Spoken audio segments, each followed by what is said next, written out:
Greetings, Stash Wyslouch here. This week's quick tip, sing unison with the guitar.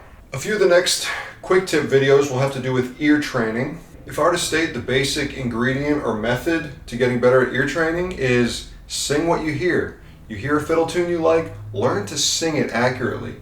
You hear a chord you like, learn to sing the chord. We'll talk about both of those things in the future, but for now I just want to start with the real basic of singing one note accurately. You hear a note, can you reproduce it? This week's quick tip is heavily influenced by the book The Harmonic Experience by W.A. Matthew. It's one of my favorite books about music. I can't recommend it enough. And we're just going to talk about one of the first things it asks you to do in the book, which is sing unison with the guitar. So I just want to take a D string, take a vowel, ah. We're going for an open, breathy sound in the voice, and we want to match that pitch. So maybe you'll start lower than it or higher than it, and you have to bend the note down or up to get to it.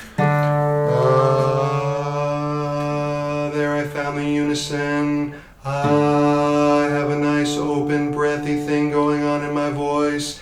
I'm really feeling that sensation.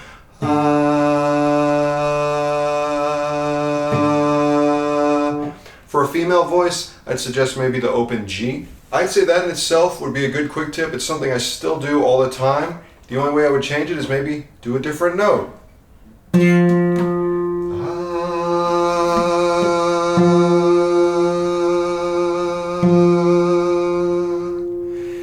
Enjoy that feeling. Sometimes when you're really close to the note, but they're not quite totally in unison, you'll get an interesting fluttering effect. That's a good thing to be aware of. Usually means you're not right in tune with it, but it's good to know what it feels like to not be right in tune with something also. This is a great way to warm up with the instrument. Especially as guitar players, a lot of times we get disconnected from our instruments because it's easy to just think of our fingers, our digits, the frets, picking the string, sound comes out, done. It's more like math than music. It doesn't feel quite so much as an internal experience. Singing what you're playing is a really good way to connect to that internal experience. A good way to warm up, 5 minutes of just singing unison. One thing I want to add to this is to start developing your inner ear. What's your inner ear? Well, if you can sit there right now and think of your favorite song,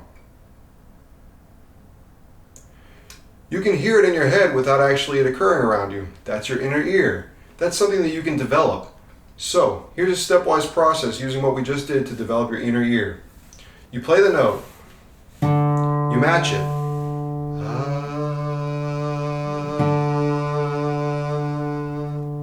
Then, you pause. You play the note again. This time, instead of matching it though, you just imagine that you match it. So it's kind of like this 4-step process.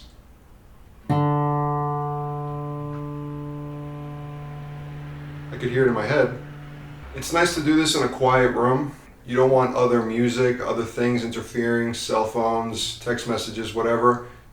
Do this for 5 minutes every day before you start playing. I think you'll notice a deeper connection with your instrument. However trivial this may seem to you, I do think that this ability to sing unison and then be able to hear that unison in your head without actually producing it in your voice afterwards is really important to ear training, no matter what level of ear training you're attacking. New quick tips every week. Thank you so much for subscribing to the YouTube channel. Please check out my Patreon page for more information, and we'll see you next week.